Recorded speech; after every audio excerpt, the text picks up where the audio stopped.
let's widen the view statewide. Governor Whitmer is not here at the policy conference this year because she's getting ready for her State of the State address, which is happening tonight. So we're recording one day early. She's also getting a lot of national attention. She's going to be giving the Democratic rebuttal after the presidential State of the Union in February, which I think is a very interesting thing that we can talk to. Let's talk a little bit about State of the State. Obviously, roads on the agenda yet again for this year. And now I feel like we're hearing a couple of different ideas circulating around about how we're going to be able to do this. Nolan. Well, I don't see how the challenge is any easier this year than last year. In fact, I think it's harder. Last year was the year to do it. 2020 is election year. You've got all these House members who are going to be facing election in November, both Republican and Democrat. And you know, we haven't built enough public support yet for the idea of raising revenue for roads. But people say that this is the most important issue to them. And they also said, we did, the Detroit News ran the Chambers poll from last week. 30% of people, it's their top priority. It's the highest ranked priority in Michigan, but over half of people believe we already got enough money to do the work. Okay, but we don't have $2 billion lying around, correct, to do the work? We don't have $2 billion lying around, and you know, that number gets worse as you fail to come up with it each year. You are letting more and more roads reach worse and worse condition. In a few years, it could be $2.5 billion, right? I mean, but the reality urgency. is you're not going to be.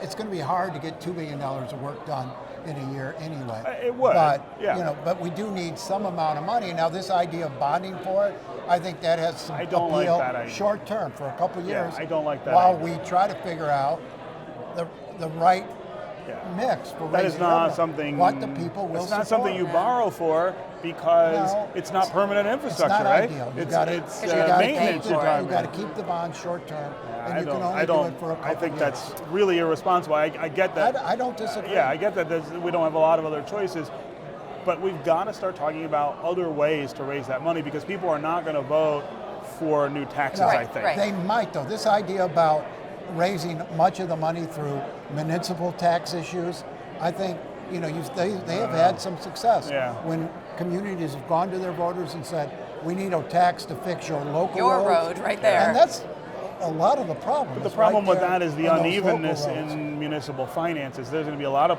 places that's not as possible as it is others. So now you're going to leave rural communities and other poor communities behind.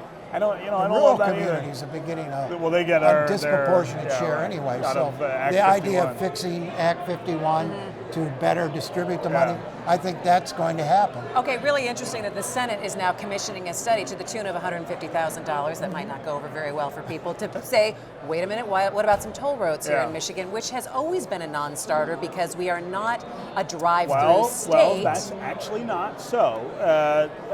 We are not the same kind of drive-through state that Ohio or Pennsylvania is, but Chad Livengood, who wrote the story about this 2 weeks ago for Cranes, showed how much traffic actually comes through here. You talk about the Toronto to Chicago corridor for trucks.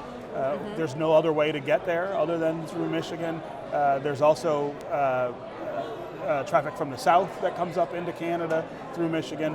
There are some places where you could do discrete tolling to catch that traffic. You can also do local tolling. I mean, if you go to Chicago into the suburbs and drive around on the freeways, you pay tolls on all of those places to get wherever it is you're going, work or school or home, and nobody thinks anything of it. And that's what pays for those roads. We don't have a culture of doing that here. No, and we're not going to develop. But there's no reason that we can't consider that along other. I think tolls might work in certain places, and different states. Well, they couldn't do it everywhere. But tolls in an urban area where you're jumping on one freeway onto another freeway. Well, nobody has tolls in urban areas. I think that's onerous. Well, you just said Chicago. Well, suburban Chicago. I think that's onerous because you think of the number of times a day you're on a different freeway.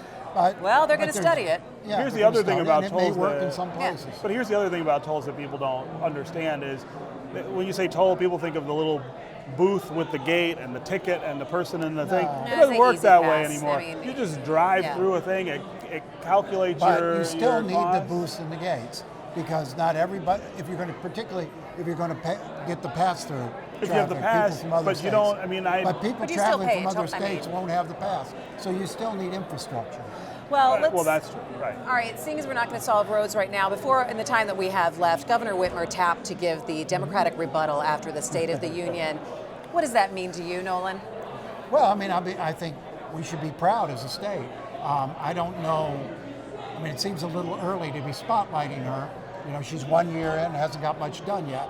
But, you know, she is an example of a woman who beat a Republican to take the office, and that's sort of what Democrats are touting this year. Yeah, powerful This is voice. about 2018 and 2020. Right. It is about reminding voters, Democratic voters, of what happened just 2 years ago, and hoping that they get excited in the same way for this November. All right, we're going to have to leave it there. Thanks, guys.